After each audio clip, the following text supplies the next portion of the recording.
दिख रहा है क्या लिखा गया बोर्ड पे, ऑल इंडिया रैंक 1 कैसे लाए। ये बड़ा महत्वपूर्ण क्वेश्चन बन जाता है। और ये सिर्फ एक एसएससी के एग्जाम्स के लिए नहीं, ये आपका यूपीएससी के लिए भी होता है, ये आपका आईआईटी जेई के लिए भी होता है। 10वीं 12वीं किसी भी क्लास का, मतलब कोई भी स्टूडेंट शुरू में तैयारी करने आता है ना, कोई भी एस्पिरेंट हो, ठीक है, तो वो अपने कॉम्पिटिटिव एग्जाम्स के लिए ये बात जरूर पूछता है कि सर ऑल इंडिया रैंक 1 कैसे लेके आए। ठीक है, मैंने भी जब मेहनत की थी ना, तो ऑनेस्टली बताऊं, मुझे भी नहीं पता था कि मेरा ऑल इंडिया रैंक जो है वो 114 आ जाएगा या फिर मैं एक्साइज इंस्पेक्टर के तौर पे सिलेक्ट रहूंगा। लेकिन ये कैसे हुआ? सबसे बड़ी बात पता है क्या होती है, जब आप तैयारी कर रहे होते हैं ना, तो आपको ये बात खुद नहीं पता होता कि आपका ऑल इंडिया रैंक 1 आएगा कि नहीं आएगा। यहां तक आप किसी भी एग्जाम के किसी भी टॉपर से जाकर पूछेंगे ना, भाई तुम्हें पता था क्या कि तुम्हारा ऑल इंडिया रैंक आने वाला है, वो सीधा बोलेगा नहीं भाई नहीं पता था।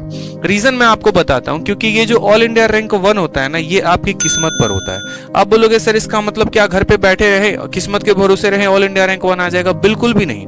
मतलब आप ये प्रेडिक्ट कर सकते हैं कि आपका रैंक जो होगा वो 1 से 10 के बीच में जरूर होगा, लेकिन आप ये कभी नहीं कह सकते कि आपका ऑल इंडिया रैंक 1 ही होगा।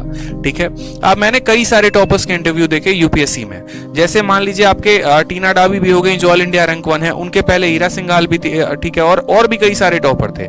लेकिन किसी का भी इंटरव्यू देखने पर कभी यूपीएससी तक का एक टॉपर है वो कभी ये नहीं कहता है हाँ भैया हम तो कंफर्म थे, हमको शुरू से पता था मेरा ऑल इंडिया रैंक आने वाला है। एसएससी में भी आप किसी भी टॉपर का इंटरव्यू देख लीजिए ना, वो कभी नहीं बोलेगा अरे हमको तो कंफर्म पता था कि मेरा ऑल इंडिया रैंक आने वाला है। किसी को ऑल इंडिया रैंक 1 के बारे में पता नहीं होता।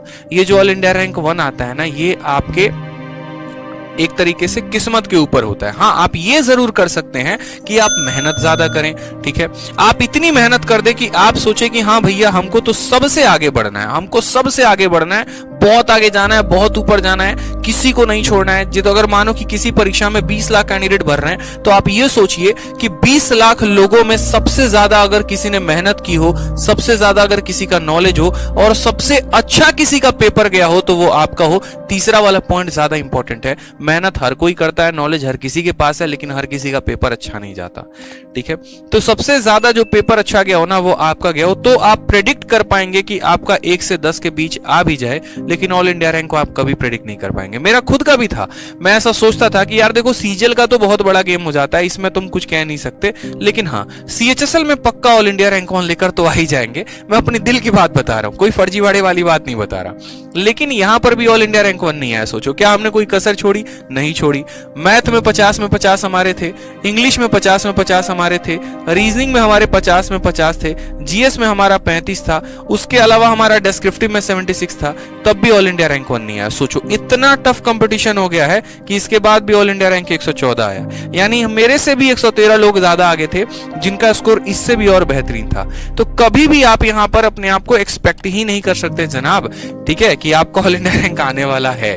ठीक है, इस बात को ध्यान रखिए, मेहनत करते रहिए, ये जो है आपका किस्मत के ऊपर है। भगवान का दुआ लेते रहो, आशीर्वाद लेते रहो और मेहनत करते रहो दोनों, तब जाकर ये मुमकिन होगा। ठीक।